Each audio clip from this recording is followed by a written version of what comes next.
दोनों हाथ ऊपर करके मुट्ठी बीच के, भारत माता की। बच्चों की आवाज ज्यादा आई और चौधरियों की कम आई। एक बार और फिर कंपटीशन। वैसे बच्चों से कंपटीशन करना नहीं चाहिए, पर मजबूरी है, करवाना पड़ रहा। देख लो भाई, अपनी इज्जत अपने हाथ में है। भारत माता की।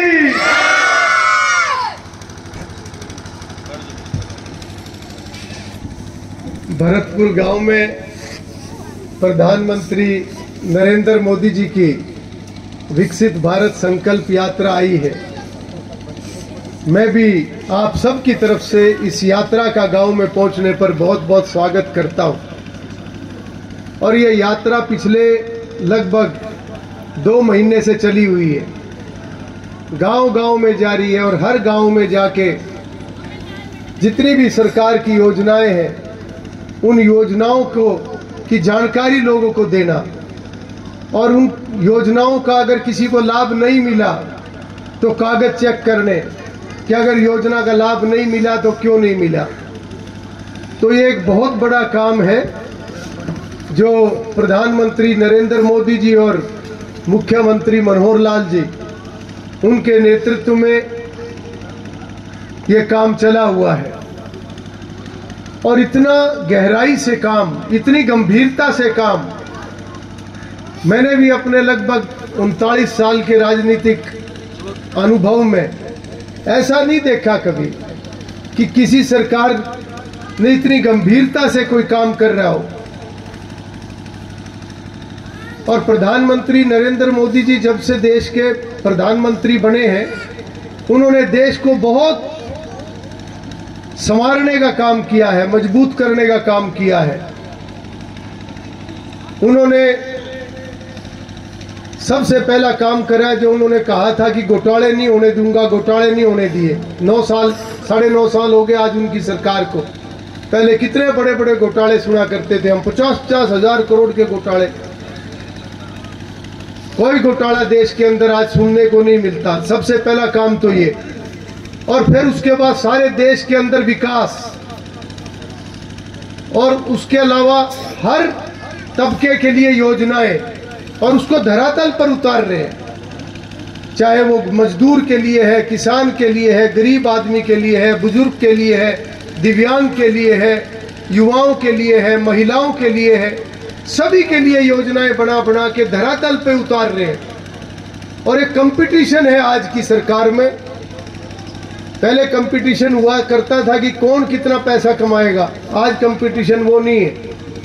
आज कितना ही बड़े से बड़ा कोई नेता हो, कितना ही बड़ा अपने आप को खब्बी खां समझता हो, ये पावर किसी को नहीं दे रखी। सेवा का कंपटीशन कर सकते हैं। सब सेवा करो, जो ज्यादा सेवा करेगा उसको माना जाएगा कि हाँ ज्यादा सेवा हो रही है।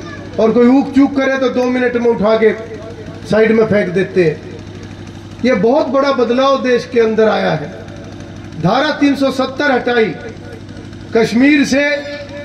कश्मीर की धरती से आतंकवाद की गतिविधियां चला करती थी हमारे खिलाफ। आज देखो जब से नरेंद्र मोदी जी प्रधानमंत्री बने हैं, कितना जबरदस्त कंट्रोल उनका है।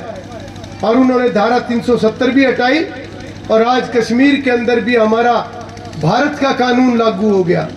आज यहाँ की योजनाओं का लाभ वहाँ के गरीब लोगों को मिलता है, इससे पहले नहीं था।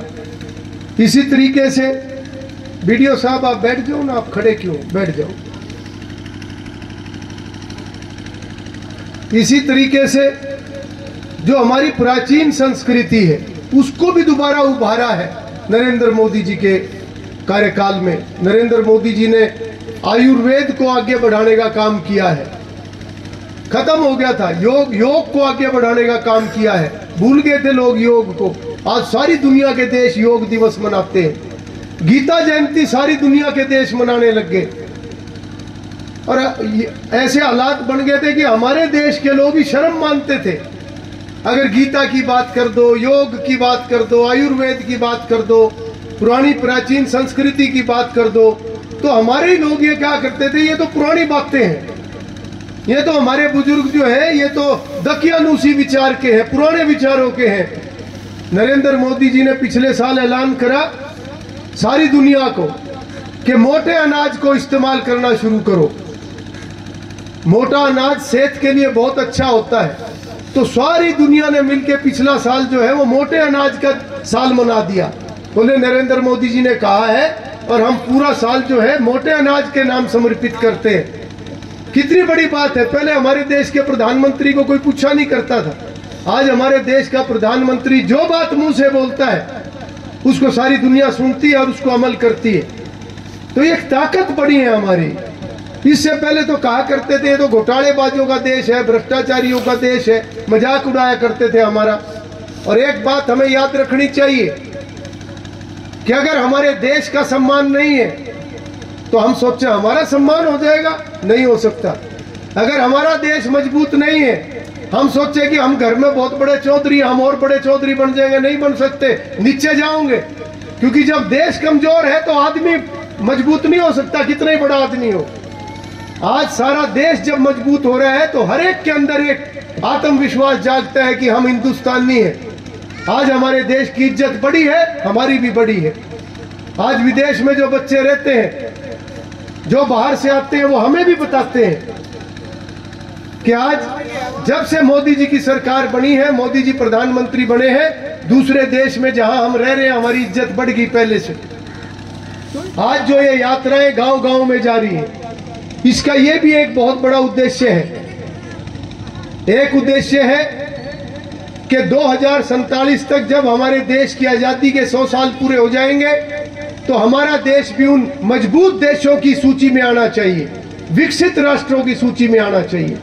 195 देश है पूरी दुनिया में, 35-36 देश है केवल जो विकसित राष्ट्र कहलाते हैं, जो मजबूत राष्ट्र कहलाते हैं। अभी हम उस तरफ बढ़ रहे हैं मगर अभी हम वहां पहुंचे नहीं हैं।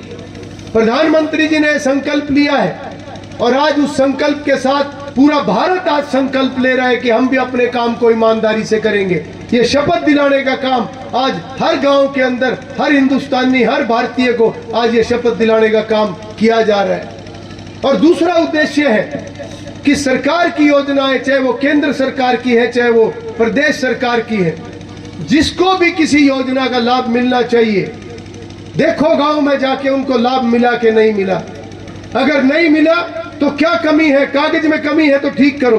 कागज ठीक है और उनको किसी ने आज तक नहीं संभाला तो मौके पे काम करो। तो मुझे पिछले 2 महीनों में जब से हम इन प्रोग्रामों में, गांवों में जाने लग रहे हैं, तो आज मैं आपको ये बात बता रहा हूं कि छोटा गांव है तो वहां भी 50 लोगों का काम मौके पे होने लग रहा है। और बड़े अगर गांव है तो बड़े गांवों में भी कहीं 100, कहीं 150, कहीं 200। कल मैं अराईपुरा गांव में प्रोग्राम था।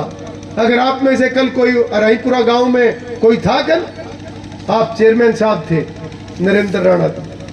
कल अराईपुरा गांव में 250-254 के करीब लोगों के काम मौके के ऊपर हुए हैं। कितनी बड़ी बात है। यानी आज तक उनके कागजों को कोई देखने वाला नहीं था, ना वो कहीं जा रहे थे, परेशान थे किसको कागज दिखावे, कोई पूछेगा नहीं पूछेगा, दफ्तर में जाओगे कोई राह देगा नहीं देगा। आज सारी सरकार आज गांवों गांवों में जाने लग रही है। आज हमारे सभी अधिकारी, कर्मचारी, हम मोदी जी की टीम के रूप में गांव गांव में जाने लग रहे हैं, ये देखने के लिए कि अगर किसी का काम होने वाला है तो देखो मौके पे काम करो।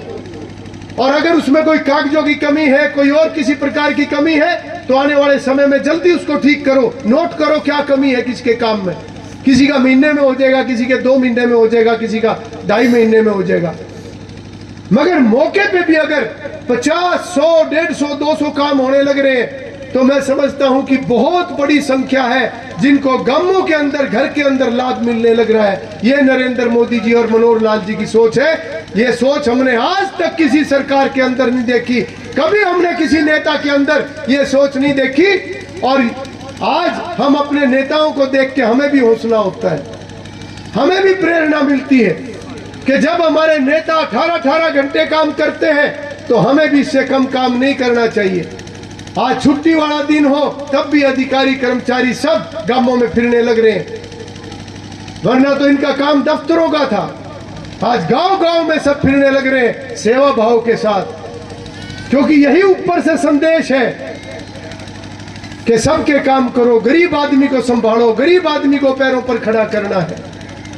आज जमींदारों के लिए कितने नए, आज कई लोग पोर्टल का मजाक उड़ाते हैं, मगर मैं देसी भाषा में समझाता हूं कई बार, और ये समझने की बात है, क्योंकि ये बात सही है कि लोगों को समझाना तो बहुत मुश्किल है, बखाना बहुत आसान है।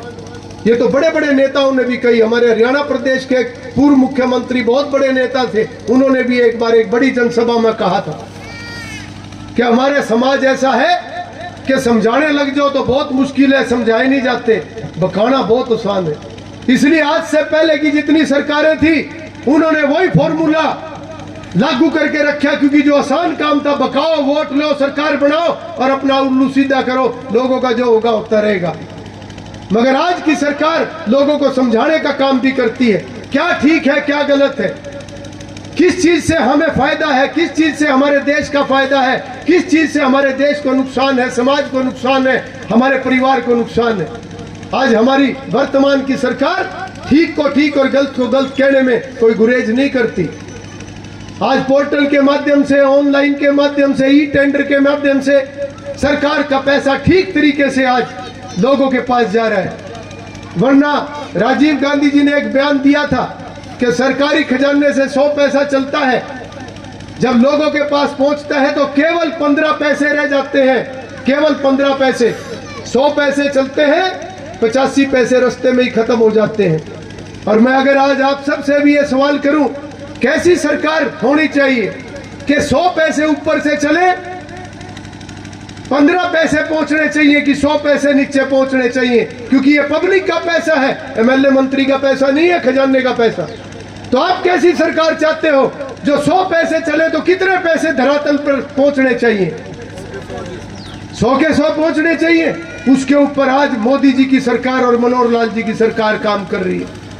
और जैसे ट्यूबवेल का कच्चा खाड़ नाके टूटते हैं, पक्का खाड़ हो तो पूरा पानी खेत में पहुंचता है, ऐसे ही ये पोर्टल, ई टेंडर और ये जितनी ऑनलाइन सेवा है, ये इसी का तो नतीजा है कि गांवों के अंदर दफ्तर बैठे हैं। पहले तो कागज उठा के चला करते थे, आज सारे दफ्तर यहाँ बैठे हुए हैं। और अगर मौके पे काम हो रहे हैं तो इसलिए हो रहे हैं कि सरकार ने पोर्टल बनाए हैं, सरकार ने सारी चीजों को ऑनलाइन करा है। इसलिए आज भरतपुर गांव के अंदर बैठकर दफ्तर चलने लग रहे हैं सरकार के। ये बदलाव करा है मोदी जी की सरकार ने और मनोहर लाल जी की सरकार ने। और अगर आज ये पोर्टल, ई टेंडर और ये ऑनलाइन, ये पक्के खाड़ है सरकार के खजाने के। जैसे ट्यूबवेल का पक्का खाड़ और कच्चा खाड़ होता है, पक्का खाड़ होगा तो पूरा पानी पहुंचेगा, कच्चा खाड़ है तो पानी नाके टूटेंगे। तो ये जितने पोर्टल और ये सारे ऑनलाइन है, ये हमारे सरकारी खजाने के पक्के खाड़ है, जिससे कि ऊपर से जो पैसा चलता है सीधा लोगों के पास पहुंचे। अगर इस दिशा के अंदर किसी ने काम करा तो मोदी जी ने करा, मनोहर लाल जी ने करा, बीजेपी की सरकार ने करा। रहा विकास की बात, सरपंच साहब ने भी कुछ कामों का जिक्र करा, जो जो काम हुए हैं। जो काम हुए वो हमारी जिम्मेवारी थी, हमने करे हैं। कोरोना काल में काम रुके हैं, वो हमारे बस की बात नहीं थी, सरकार के बस की बात नहीं थी। वो एक बड़ी महामारी थी जिसमें सारी दुनिया हिल गई थी और सारे विकास के काम रुक गए थे। सड़कें भी लेट, जिस सड़क ने 3 साल पहले बन जाना चाहिए था, आज उसका नंबर आया है, क्योंकि सरकार के खजाने का पैसा अस्पतालों में चला गया, लोगों की जिंदगी बचाने में चला गया। जैसी काली 100 साल पुरानी हम सुना करते हैं, उसी प्रकार की महामारी थी, लोगों को बचाना जरूरी था। कोई दफ्तर नहीं चले 2 साल, इतने भारी दिक्कत हुई, 3 बार लॉकडाउन लगा और उसके बाद भी जिसका कोरोना हो गया दफ्तर में, सारा दफ्तर बंद हो जाया करता था, घरों से बैठ के काम करा करते थे, सारा सिस्टम बिल्कुल खत्म हो गया था। मगर अब दोबारा काम चल पड़े हैं। इन 2-2.5 सालों का अगर हम छोड़ दें तो उससे पहले कितनी स्पीड से हमने सारे कामों को पिछले प्लान में करा है, वही स्पीड आने वाले समय में भी विकास कार्यों की रहेगी। और अगर मैं भरतपुर गांव के अंदर भी बैठकर बात करूं तो यहाँ के जितने और काम हैं आप लोगों ने पिछले दिनों में दिए थे, मैंने योजना में डाले हुए हैं। एक तो हमारे यहाँ कोई हॉल बनाने की जगह नहीं है, तो गांव में सलाह हुई थी भैया तो मंदिर में अगर कोई कागज पूरे हो जाए तो मंदिर में हॉल बनवा देंगे, वो शायद सलाह नहीं बनी। फिर दूसरी बात आई थी, हम कोने के ऊपर कोई थोड़ी सी जगह बची हुई है, तो मैंने पीछे कहा था उसकी निशानदेही करवा लेना, अगर वो जगह पंचायत की है तो जितनी भी जगह है वहां पर आने वाले समय में ऐसा कोई हॉल वगैरह बना लेंगे ताकि लोगों को बैठने की दुख सुख में जरूरत पड़ सके, जरूरत पड़े तो काम आ सके। तो एक तो ये जगह वाला, ये भी प्रस्ताव सरकार के पास मैंने भेजा हुआ है यहाँ के लिए। और एक मैं आपसे अनुरोध करूंगा, क्योंकि पीछे ग्रांट आई थी जो तारपुर से भरतपुर के रास्ते की, फिर वो वापस चली गई थी क्योंकि यहाँ बाद में 2-1 किले में कोई दिक्कत थी जमीन की।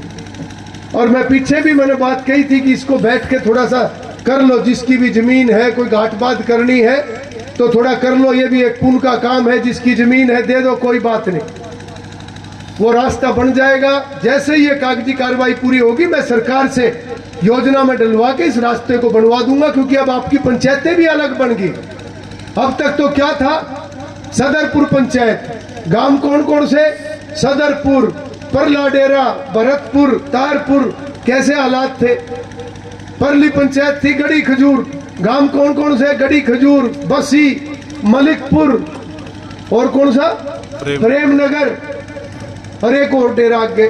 4-4, 5-5 गांव और डेरे एक पंचायत में उलझा रखे थे। कब से देश आजाद हो रहा था, इतने सालों से देश आजाद हो रहा है, गांव आज तक आजाद नहीं हुए।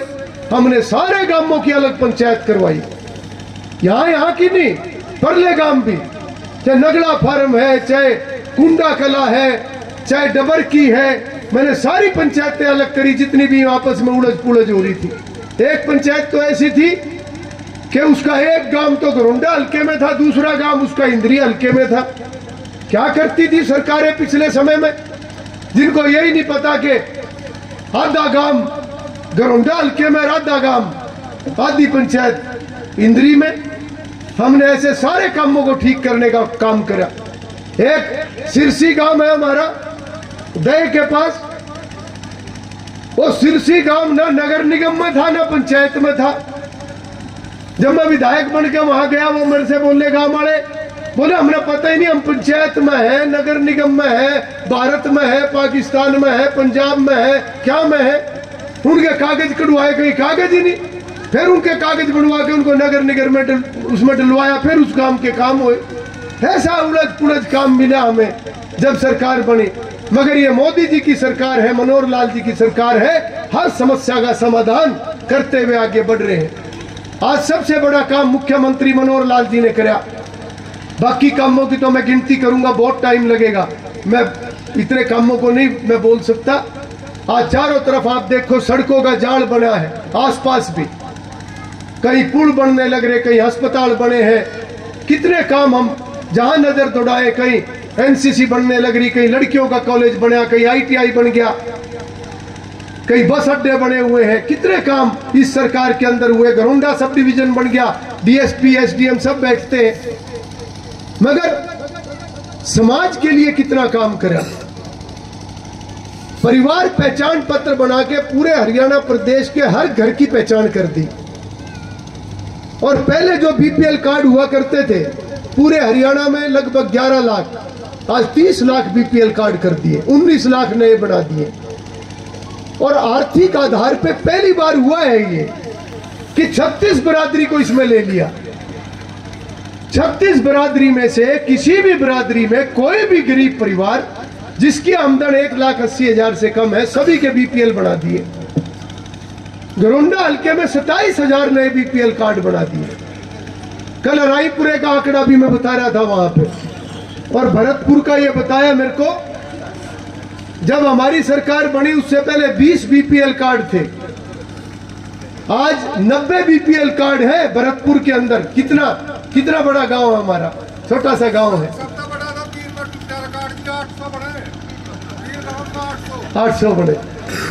अब आप ये अंदाजा लगाओ कि जहां 20 बीपीएल कार्ड थे, आज भरतपुर के अंदर ही 90 बीपीएल कार्ड है। सबको योजनाओं का लाभ मिलेगा, चाहे राशन की बात है, चाहे 5 लाख का मुफ्त इलाज है, चाहे आने वाले समय में किसी के मकान टूट रहे हैं वो भी नंबर पड़ेगा धीरे धीरे करके, उनके पक्के मकान बनाने की बात है। उन परिवारों की बेटियां हैं, उनके जो भी बेटियां हैं 12वीं के बाद कॉलेज तक की सारी पढ़ाई सरकार देगी। तो ये सारी योजनाओं का लाभ आज कितना समाज को मिलेगा। और हमारी सरकार आने से पहले बुजुर्ग बैठे, कितनी पेंशन थी? 1000 रुपए।